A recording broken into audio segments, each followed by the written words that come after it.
show, also known as Get Rominger on the Phone. Tonight, I've got a couple things I want to talk to you about. Of course, as always, if you do want to call in and chat, it's 717-906-5319. Obviously, I won't work on the non-live version of the show, but if you are entertaining the live version and you want to call in, feel free. What do I want to talk about tonight? Well, some big news out of the Ukraine. Well, not exactly out of the Ukraine, but some Russians got blown up in a car, including the young lady who was the daughter of a guy, and she and her father were big anti-Ukrainians or pro-Russia taking over Ukraine. Things are escalating over there. We've been providing a lot of weapons. I know some of you somehow think this is like a Soros-led New World Order kind of thing. It's really about Taiwan. At the end of the day, we're trying to send a message to the Chinese, kind of, stay out of Taiwan. It's also about the fact that Ukraine is supplying something like 1/8 of the world's calories in terms of oils and grains that come from there. You can't just hand the world's breadbasket over to Russia. That is not a good idea. Russia's part of that breadbasket. Canada is part of that breadbasket. There's about a few big agricultural countries right across that same, and down Brazil's having trouble right now. But the point is, we really need Ukraine to maintain its independence. Obviously, there's a lot of corruption in Ukraine that's been trying to get rooted out. They're now going to become a NATO member. But pay attention to what's going on, because we're sending over more and more dangerous arms. They're being used quite effectively now to strike into the Crimea, blow up Russian bases and the like, and it's having an effect. Don't forget, you guys can throw chats up on here and I can see them as well. So also, just Trump CFO, Weisselman, or whatever his name was, pled guilty. There's an October trial for the Trump Organization. It's kind of interesting because as chief financial officer admitting to a series of crimes and conspiracy with the company should make for an interesting trial. It'll be interesting to see who else he conspired with and exactly what that was. But basically what they were doing, it's pretty vanilla corruption. Sounds like something that would come from the Ukraine, right? The company was giving him an apartment and a car and paying school tuition, and they were keeping spreadsheets on this stuff, but they weren't booking it as payroll expense or as money being paid to this individual. It's pretty classic, right? So if your employer buys you a brand new car and says, "Hey, Bob, instead of paying you cash to avoid paying the government, the FICA tax and all that stuff, what we're going to do is we're just going to give you the car and it'll be your car." Different than a company car. It's a little, we're going to pay for your apartment. There's certain things that an employer can pay for that can be considered business expenses and fringe benefits that aren't taxable, but many are. It's a complicated area of the law, but if you're the CFO of a large company, you obviously know that law. And Mazars, who was the accountants, they redid their guidance and pulled out, probably because they found out that they weren't being told the truth as to what the actual expenses of the company were. But that's for another day. We'll watch and see what happens. Liz Cheney in 2024. I know a lot of you guys are rooting for Liz Cheney to run for president. I'm going to especially enjoy when you are, in fact, rooting for her for president. I suspect somehow she's going to weasel her way onto the ballot. And I'm just going to enjoy all the Facebook posts about what a true patriot Liz Cheney is and why she needs to be elected immediately. I mean, she did vote for like 99.9% of the Trump agenda, right? Her only sin is she won't buy into the big lie. The one that Mike Lindell's using to raise money from you right now on his live event that was been going on that has the same number of live viewers this one does. Cheney vows to fight Republicans who embrace Trump's election lie. So she's also saying she's going to spend her money and focus her attention on DeSantis and Ted Cruz and Josh Hawley and a few of the other usual suspects. And speaking of DeSantis, right? Ron DeSantis was just in Pennsylvania with Doug Mastriano out in Pittsburgh at an event where they want you to vote for them because they will protect your gun rights, but their event was gun-free because guns are dangerous and people with guns can't be trusted to bring guns in there. And of course, some of you say, well, Carl, there might be a Democrat with a gun. Well, no, there might be lots of people with a gun, right? But maybe we could have just limited gun holders or gun owners who had a concealed carry permit to the event. Nope. It's not safe to have those people at that event. It's not safe, but it's safe for everybody else to have guns at their events.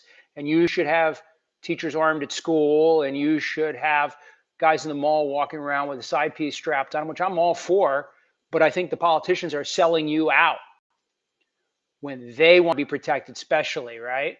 Um, and that does lead to my favorite guy, Doug Mastriano, right, who loves your uterus more than you do.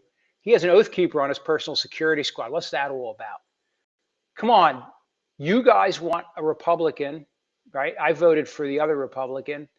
You guys voted for Mastriano, and now he's on the ticket, or many of you did. I'm sure most of you didn't. Maybe some of you did. Enough did, right? He won.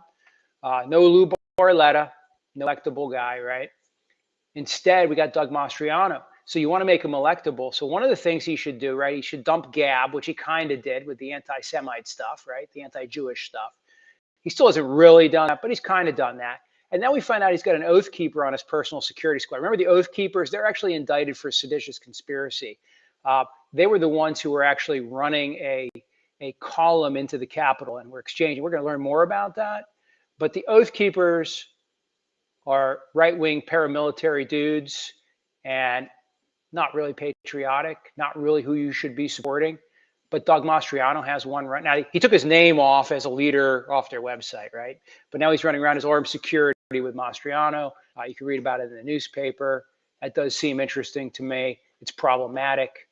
I want to talk about Griner over in Russia, and I call this a Schadenfreude hypocrisy. I see these posts on Facebook. Now, let's be honest. I'm not a fan of hers. She wanted to take a knee, you know, and that made some of you very upset because by taking a knee, remember Colin Kaepernick did, right? And then Colin Kaepernick got hooked up with Nike, and Nike did a lot more business. So apparently some people in America are okay with this knee thing, not everybody. But she wanted to express herself, right? And she chose to do that. And you got really upset about that. Now she gets arrested in Russia for bringing a little bit of legal hashish oil with her where she was coming from. She says she left it in her luggage. She traveled to Russia many times. Maybe she snuck it in. Maybe she honestly forgot, like she said. She was in a rush and just left a vial of it in her luggage. It's amazing how many people accidentally leave their concealed carry guns in their luggage at the Harrisburg airport, right? And that's all taken care of. Like, yo, I'm sorry, Mr. Smith. You're right. You just accidentally left your handgun in here. That happens. People don't get arrested for that when they accidentally leave things and law enforcement investigates it and says, oh my gosh, you accidentally brought a knife to the security checkpoint and you weren't supposed to. Okay, they just take the knife. Happens all the time. They confiscate hundreds of thousands of items every year at security checkpoints at airports, and nobody goes to jail for that stuff. I mean, few people do when they're trying to sneak stuff on, but if it's a legitimate mistake, we usually don't hold it against them. Now she went to a foreign country, Russia. Some of you guys are like, well, Carl, you go to a foreign country, you get what you deserve. You're in their law. Okay, under their laws. Got it. Got all that. That's not my point. My point is, why are you so excited? What's this loyalty test that you've developed, right? I don't like her because she's a black. I mean, I don't like her because she's a woman. I mean, I don't like her because she took a knee. She wouldn't stand for the national anthem. Really? Okay. So she's not American enough for you. Right? She's an American citizen. She's an American citizen. You don't get to decide who's American enough for you. If someone's an American citizen, they're entitled to the protections of citizenship. You know what? Maybe I don't think you're American enough, right? For whatever reason, whatever I don't like about you, whatever attitude or thing you took. Oh, you voted for Christian nationalism? That goes against the Constitution. I don't think we should support you. If you get captured by a foreign enemy or make a mistake in another country, we shouldn't give you consulate support, and your country shouldn't back you up because I don't think you're sufficiently patriotic. That's not your right. That's not my right. That's why we don't do it. When people go overseas, when people are in America and they're a citizen and they're entitled to due process and they're entitled to be treated like a citizen. If you don't like something they believe or their attitude, that's okay. That's okay. That's your right. But that doesn't make them less American. It doesn't make us, we should be happy that an American citizen is being ginned up on charges. Some of you are like, oh, well, it's very harsh over there. Okay, I did a little research, right? The average sentence for someone who did what she did in Russia is 3 years. Okay, that's a lot harsher than here. But that's everybody across the board. That includes repeat offenders, serial offenders, people with murder in their background. That's the average sentence. In fact, it turns out that most people on their first sentence usually work it out where they've got to do like 480 hours of like community service and pay some fines. Kind of sounds a little bit like America, right? So while the average sentence is harsh for marijuana or hashish, etc., she's been given an elevated sentence, actually on the extreme end of their sentencing structure. She's been treated terribly because she's an American, because she's a high-profile American. So if you think that's exciting, you think that's great, and you think that's wonderful, then you're a scumbag. All right? I'm calling you out on it. Shouldn't be excited and making fun of what's happened to this poor woman. She's an American citizen. She didn't want to take a knee. When she comes back, you can tell her how you feel about that. When a foreign adversary has her in their clutches and they're treating her differently because she's an American citizen, that should be something that bothers you. And if it doesn't bother you, maybe you're not sufficiently American. And by God, I hope somebody grabs you and drags you off somewhere and puts you in prison and trumps up the charges, right? Does it make you feel better? Does that make you feel special about yourself? It does, doesn't it? Which reminds me about something else I've been talking about. You guys know what Praxis is? Anybody? Anybody remember the Radical Priest on the cover of Newsweek? Maybe you just know that as a lyric in a song. You know who Romero was? The bishop who was shot and assassinated. For what?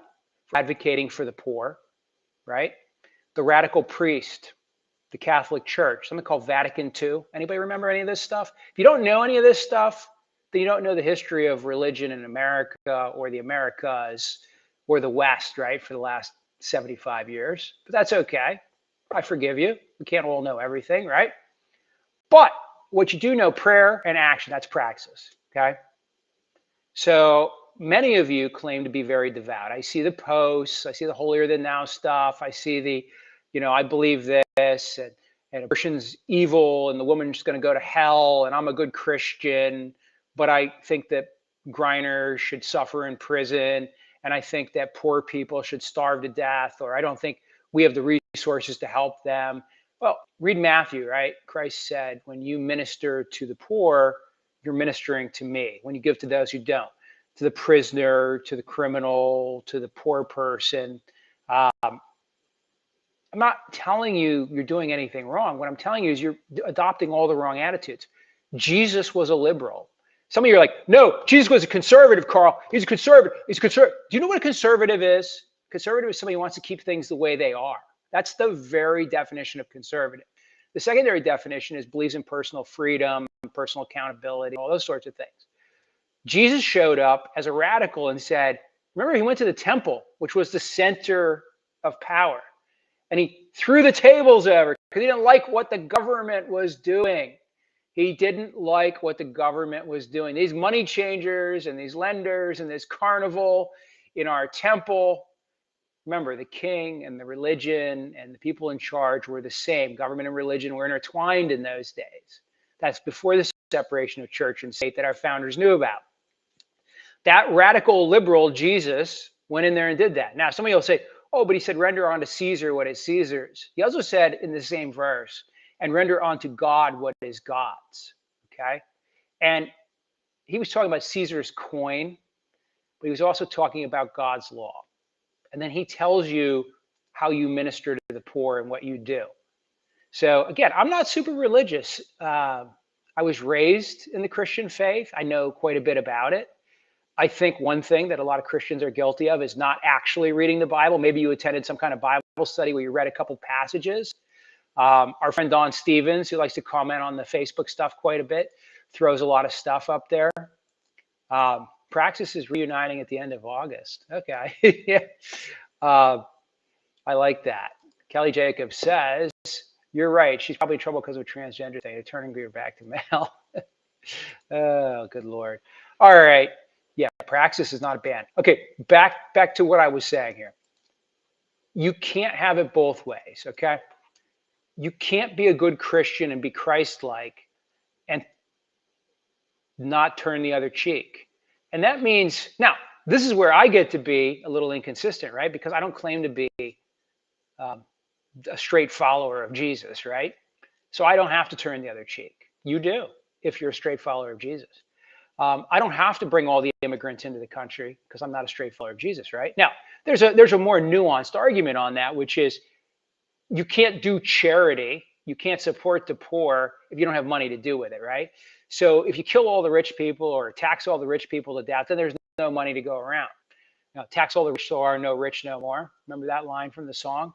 So there is a greater depth of thought that has to be put into these things, right? What do I mean by that? I mean, yeah, you can't just open your borders and throw yourself open to lawlessness. in the name of charity, or else you won't have any resources. A good example of that is a country like Venezuela, right? They keep giving away free gas and free oil, and pretty soon they don't have an oil industry anymore, because the socialism of their system destroyed it. But this is where you guys suddenly want to become socialists, right? I've heard a couple of you be like, well, they should just keep pumping oil, and I don't understand why we're not just making more oil. Oil is a commodity. Businesses have to decide what they want to do. Businesses have to decide if they want to make money and how they want to make money. And storing oil endlessly or building wells that aren't going to be used is a waste of their money. This reminds me of when people do the thing where they say, you know, I don't think they should be getting rid of these cashiers, and this cash registerless stuff at the Walmart is killing jobs. But the people saying that are not cashiers. Okay, I'm sure somewhere the cashiers like, Carl, I lost my job. But most of the people who are complaining that cashiers lost their jobs are not cashiers, right? Like, why should Walmart pay for cashiers if they don't have to? Why is that your right to impose that cost on Walmart? Under that logic, anybody who drives a backhoe is stealing jobs. Anybody who uses heavy machinery is stealing jobs. Let's go back to the steam shovel. No, let's go back to the pickaxe. Let's go back to the shovel. Let's go back to the backbreaking work of the 17 and 1800s. Why all this farm equipment, it takes people off the farm. It's allowing just a few people to farm thousands of acres and stealing people of good farming jobs. That's the logic, okay? Where am I going with this? I'm going with you can't give stuff away, but you also, and run a socialist economy. But a lot of you somehow want to run a socialist economy when you think it's the right thing to do. I think that oil should be produced excessively. I think that the government should have an endless store of this, that people should be doing this. A lot of the business things you guys want to do these days that claim to be Republican kind of look like communist principles, kind of look socialist. We can talk more about that on another show, but back to the religion thing for a minute. If you are a Christian, right, you shouldn't be happy when somebody else is in trouble. You shouldn't be excited that anybody is being punished. And you shouldn't have this like, she got what she deserves. She can take a knee. There won't be any national anthem for her to worry about now. Oh, you're a good conservative. Go fly your FJB flag, right? Oh, wait, you guys told me, no, the Christians don't do that. Let's go through your Facebook wall posts, right? And let's see who's posting these memes, these nasty memes about things, right? And then let's look at what you claim your belief structure is. Now, I'm not saying everybody's perfect and we all do stupid things, and maybe we thought it was funny, and maybe we told a fat person joke or something, or maybe you told an off-color joke or a racist joke and you thought it was okay at the moment, but you realize it's wrong now. You know, that stuff happens. Well, I'm not telling you you're a bad person. What I'm telling you is you're not consistent with the values you preach, okay? Now, you think it's important to vote for Mastriano because he's a Christian and those are the values you support, then act like one, right? See, I don't have to, right? Because I don't claim that that's my thing. I don't claim that's me. That's all I'm saying. I've often said that, you know, if you have, what do I want to say? Yeah, if you have a realistic sense of who you are and what you're capable of, that's okay. And you can have the goal you want to attain, but how you act is more important than what you say. And I'm not trying to be preachy. Oh, that sounds preachy, right? But some of you guys are taking this combatively, and maybe you should. But some of you aren't getting my point. My point is not that I'm better than you. It's just that I don't claim to be better than other people and then do those kinds of things. Okay, Josh is on. Let's get him on the phone. Josh. From? Hey, Carl. Hey, what's up, boss?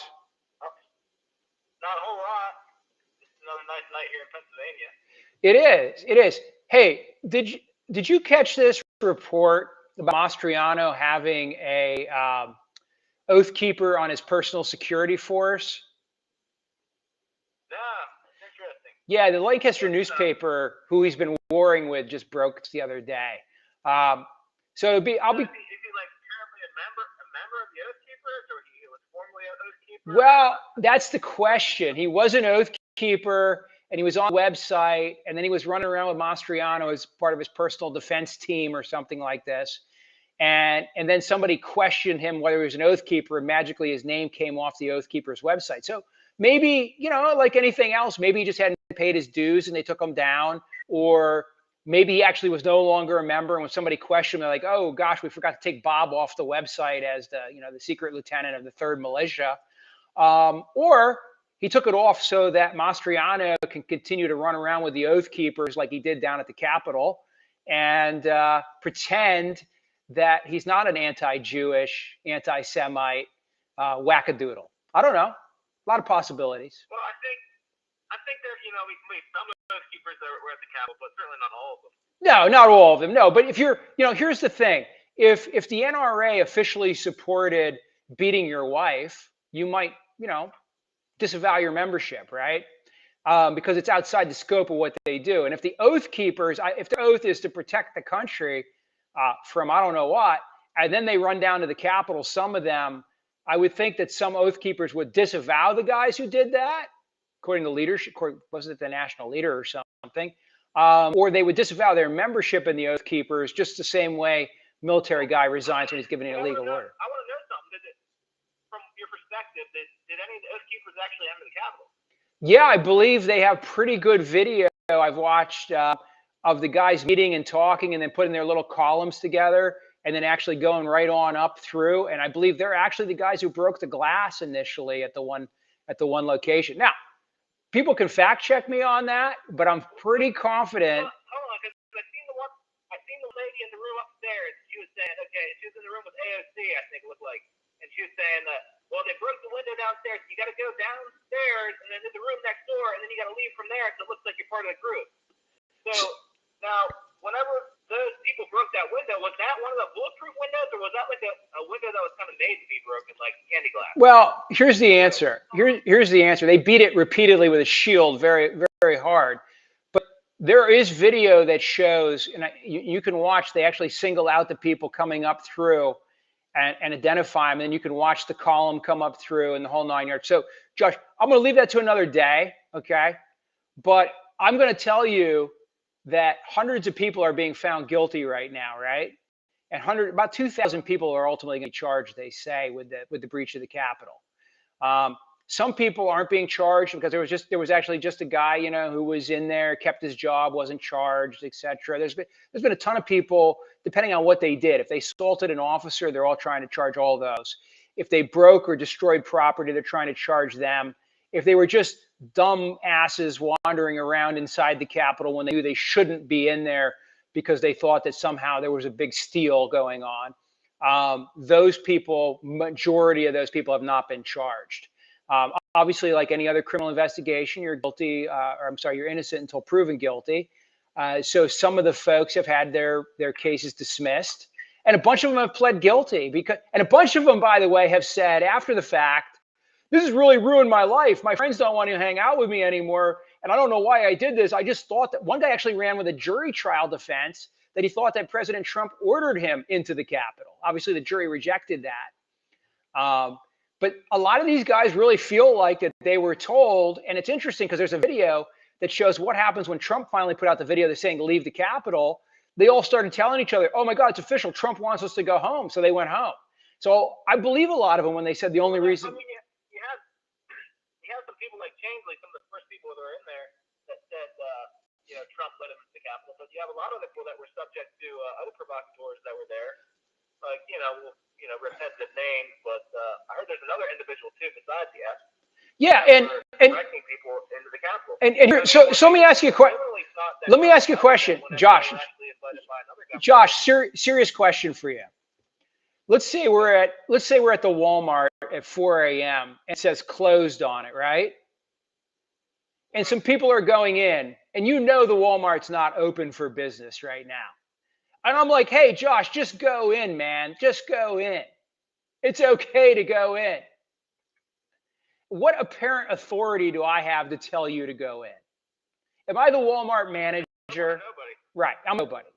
Ray Epps is a nobody. He's a nothing burger. So if Ray Epps told some old lady or some guys to go into the Capitol, right? They said he moved out of his house, but his kids are still living in the basement. Right. Wait. What I'm trying to say though is this. Let me ask you this question. Let's say Ray Epps worked for the CIA, the FBI, the DEA, and the aliens and NORAD. Okay, I don't care. And he's telling these people it's okay to go in. At what point does that make it okay to go in? You see what I mean? You see what I mean? It's pretty basic. No, you understand what I'm saying? Is some dude in flannel, some other guy, like, hey, some dude told me I could come in here. I don't know who he is or what he does, but I'm just here because this dude out here told me I can come in. You can't. That's not a defense. This is Washington, D.C. on the day this all happened, and we had to rely on the local Capitol Police and the local police department to do the response. Where was the FBI? No, whoa. I don't care about. Whoa. You can't change the topic yet. They were too busy somewhere else. You can't change the top. You can't change the topic yet. Hold on. Oh, okay. Don't change the topic yet. Do you agree that you can't just go in, no matter who tells you can go in, unless it's like, you know, a person with apparent authority? I mean, well, you can see a lot of the Trump supporters are saying, "What are you doing?" They're talking to the police. What are you doing to stop the people that are going into the Capitol? Why don't you do something to stop the people that are actually going into the Capitol? And there was half the people that were appalled by what was going on there. No, I understand all that. But you agree that the people who went in and, let's say, broke into Nancy Pelosi's office, okay? Let me ask you a question, because I've been to the Capitol. I've actually been on the floor of the House. I've held the mace of the House of Representatives in my hand at a tour I did one time, okay? A nice little private tour. Had a little private tour of the floor, Sergeant at Arms, met the Sergeant at Arms. He let me hold the mace, okay? Really cool, right? Great. But I was there with the Sergeant of Arms, right? So I could be on the floor of the House, right? So let me ask you a question. If you're in the Capitol of the United States of America, at what point do you think that it's okay to go into the floor of the Senate or the House or into an office of a person who's not there? How can that ever seem sensible to anybody? Ever? Why don't you ask Stephen Colbert? Why don't you ask Stephen Whoa. No whataboutisms. I don't care about Stephen Colbert. I don't care about Stephen Colbert, Josh. No. Josh, we don't care. No, stop. Do you have kids, Josh? Sure. Okay, you can't punish your kids because other kids did wrong before or after or will do wrong in the future, right? Why are you punishing your kids? Why are you punishing your kids, Josh? Why are you teaching them the difference between right and wrong if other people will always break the law or something else will happen? That's what whataboutism is all about. Stop with the whataboutism. Stop it. Stop the whataboutism. I don't care about Colbert. Answer this question. Could any of those people be justified in going into those offices? Name one of them who was justified. We try to make sure our kids aren't political prisoners. Name one person who was justified in going into those offices. I don't know. Nobody was. They were all trespassers there that day. Even if you thought the officer let you onto the floor, you were a trespasser and you were guilty of that. A bunch of people are getting a free pass on entering that Capitol building, right? The first thing you would do if you're going to be fair about it. I'm being fair about it. You wouldn't list the people first. You would list the crimes that occurred. No. List down like you mentioned, officer got injured, crime 1. Okay, somebody jumped and broke a window, crime 2. You would list all the crimes, and then you would figure out the associated people with those crimes. There would be much more accountability along the way. It just wouldn't be finger pointing and saying, "Oh, God." Anybody? No, Josh, they're reviewing thousands of hours of video, and people are identifying people based on the videos. And then they're hunting them down and they're arresting them. Okay. But my point is, they got 2 years to do it, right? Yeah, absolutely. At least for the misdemeanors, maybe 5 on the felonies. Here's the thing. Every person who went into the Capitol knew that it wasn't open for business. Okay. So they're at least guilty of going somewhere they're not supposed to be. Anybody who destroyed property. Some of the security guards of the police from inside the Capitol open the doors. Yeah, but that doesn't matter.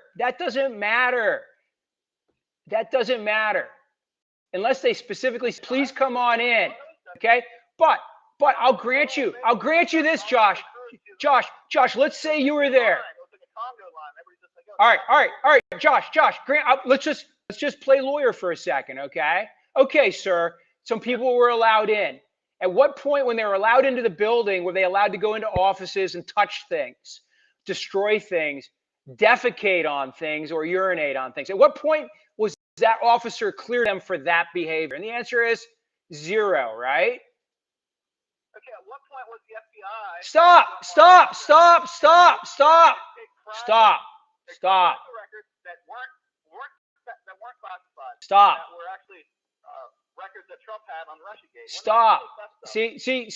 This is the perfect example, Josh. I hate to call you out on this, right? But you're the perfect example of this. You can't justify these people going into the Capitol, so you just change the subject as.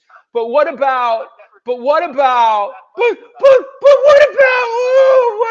all this other stuff? Well, what about? Right? Because that's why you don't punish your kids, because other kids did wrong before and other kids will do wrong after. So there's no sense making them do their homework or go to school or do anything, because other kids will do bad things, right? That's your point. I can't do anything about this because somebody. No, if you're the better person, the Democrats are evil. We're the Republican Party and we're the party of morals and values. But we don't want to apply morals and values because the Democrats don't apply morals and values. Wait, are you better than them because you believe in morals and values?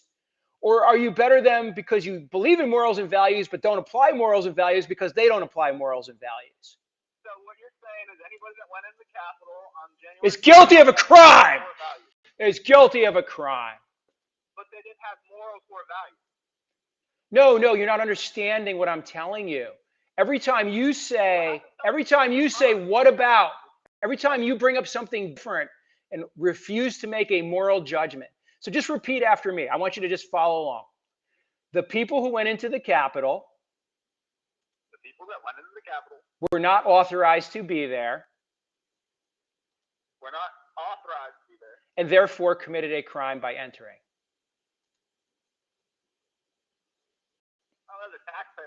You don't want to say it. See? You can't pass judgment. You can't do it. You're okay with it. You're like, great. Go in there and threaten those people. Go in there and take a shit wherever you want, right? You're okay with all that. They shouldn't have been in there, Josh. What happens when the people inside the building are already doing that before, whatever, like days before, like Josh, They were just doing that for days and days, and people were like, "Oh, we're upset about this, Carl. We have to do something." Which no judicial relief in process. Which people are we talking about? There's no other relief available other than we can show our protest. I mean, that's what they got caught up in.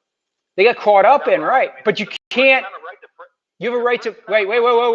Whoa. Did anybody read the Constitution recently? What does the First Amendment say about assembly?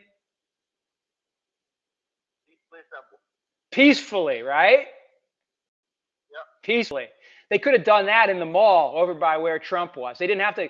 They stormed the Capitol because there was a plot and there was a plan to get these people in there to upset the Electoral College count because there was a coup in process, Josh. There was a plot and there was a plan to get people into the Capitol. There was definitely that going on. Yeah. And guess what? If you're one of the dummies who went in, you're guilty. I mean, hey, I can't help it. I mean, let's assume it was Trump or the FBI or Nancy Pelosi. I don't care who. What part of these people thought they were okay to do this, right? And Doug Mastriano took buses of people down there. I'd like to see how many people on his buses did he get in trouble. He's not fit. How many people on his bus went into the Capitol? I don't know. That's what I want to know. That's one thing I want to know. He's been a little disingenuous about how far onto Capitol property he went. But I suspect, like the good weasel that he is, he got everybody incited and took them down there and let a few of them run up and in. Remember, he runs with the Oath Keepers. There's more to find out about Mastriano. He was afraid to talk the other day to the panel. We'll learn more. Okay, we talked a lot about this oil, all right, and the production that we need to make. One point I want to kind of get across is I heard the manufacturers or the people that own the land that lease it to the people that pump the oil are upset about the oil going to China, and they're saying we're not going to lease it to you to pump my oil anymore. I'll do it myself to make sure that I don't sell any oil to China. Well, It was the Republican Party who actually came up with the idea of selling oil to China a few years ago. The Congress was the Senate and Congress had passed that. It came from Republican-run business interests, but that's okay. By the way, oil rotary rig counts are almost pre-COVID right now. Our production level is about the same as it was when Trump was president before COVID, because it had fallen during the Trump years a little bit. It had risen and then fallen a little bit. So oil production is rising, but oil world demand is too. And that's part of the reason why the price continues to be pinched, because the overall demand is outstripping even the increased production. The curves aren't quite perfect yet. So if we have another pandemic at this point, then monkeypox gets out of control, then are we going to expect the same type of impact to our oil? Anytime air travel and car travel goes down, oil consumption will go down. And when you have a worldwide fall in oil production, or I should say in oil consumption, you end up like we did with dropping prices. You know, a lot of the price curve of oil, the reality is it's all completely related to the COVID shock. Now, the current prices were going up before the Ukraine. The reaction of the public to the pandemic, or the announcement of the pandemic, the reaction of the public that stopped. It wasn't just the actual COVID virus that stopped anything. It was just the public's reaction.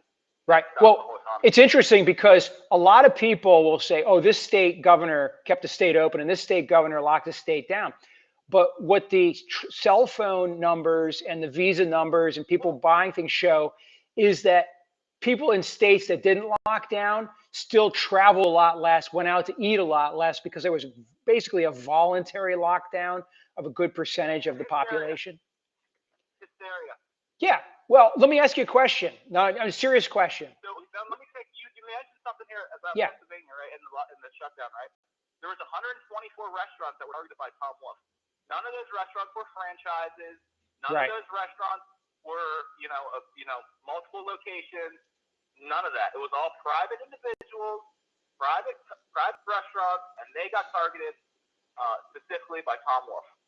So during the shutdown, it wasn't a big thing. It wasn't for the big companies. It was just for the little guys. I have some theories on that, but there's really two things that I would just jump at right away and say.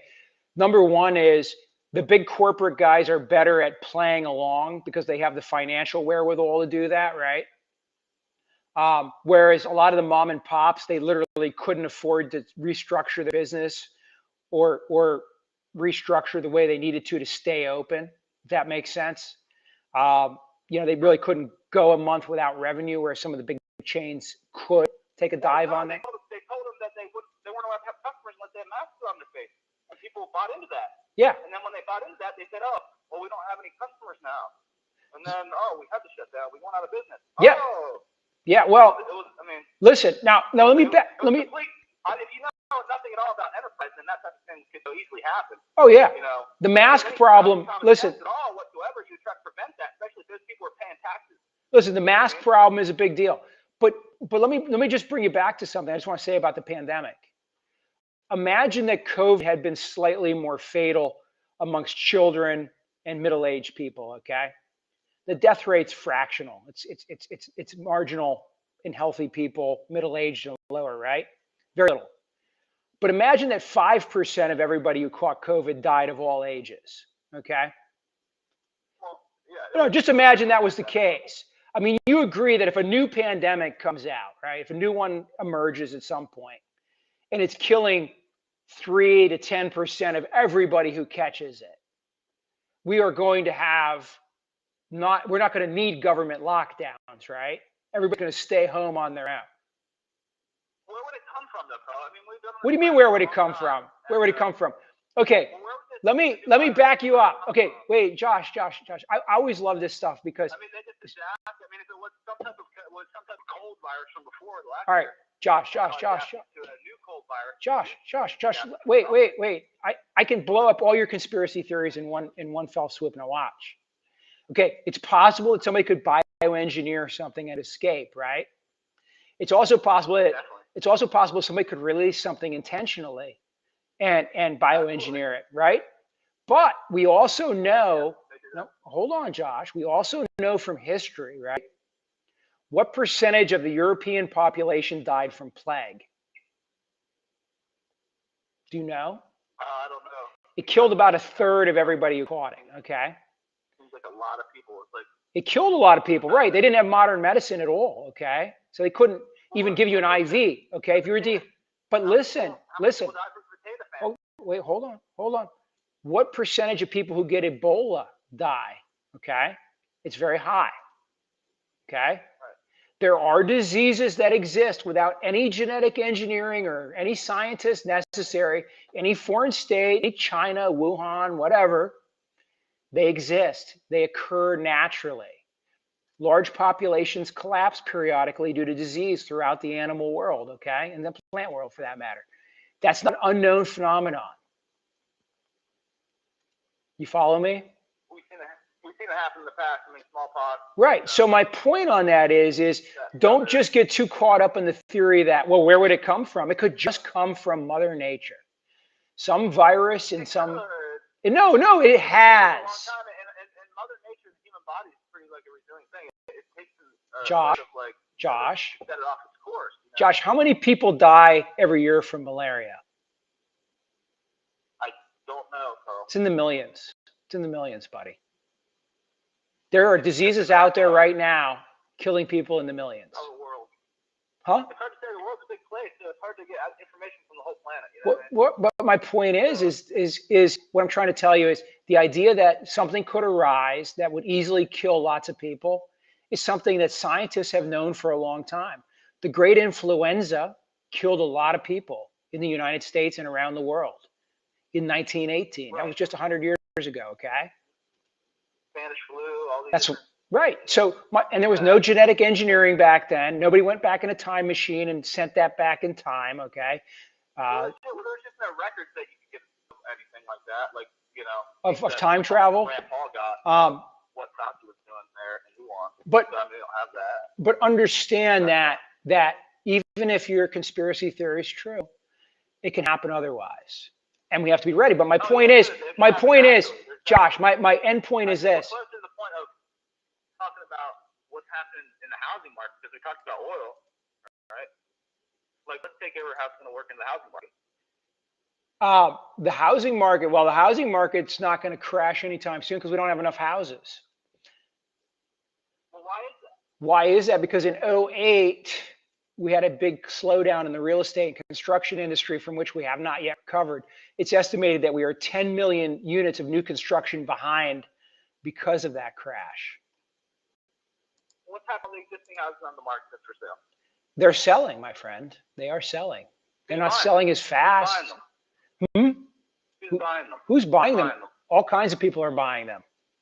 All kinds of people. But big corporate entities. Listen.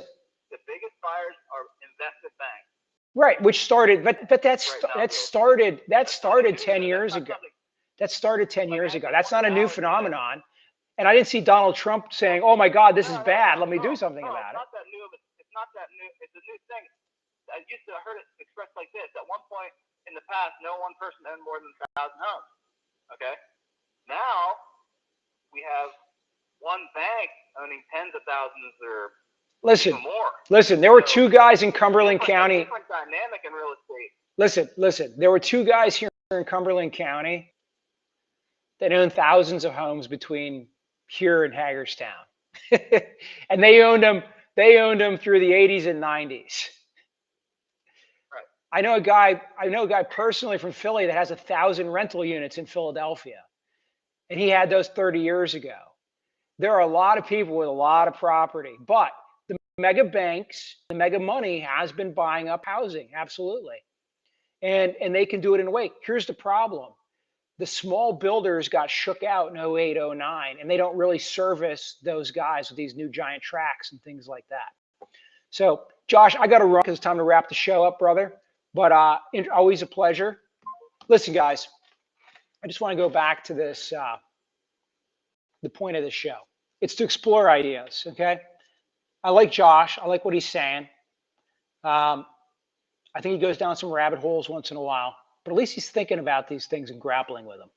And that's what we all need to be doing. Okay. Oil, important. How it's all going to shake out, I don't know. I got another show we did on that recently. I think prices are going to continue to trend down for a little while. I think I lost my voice from yelling at my man. And by the way, my last segment is, are you out of touch? 57% say Trump investigation should continue. So you are in the 43% if you think it's all hogwash. You're not in the majority. But of course, it's a fake poll. Mike Lindell can straighten me out on that, I'm sure. Again, I think he had like 23 concurrent viewers on his show the other day, which is, sometimes about what we get around here. All right, have a good night, good week.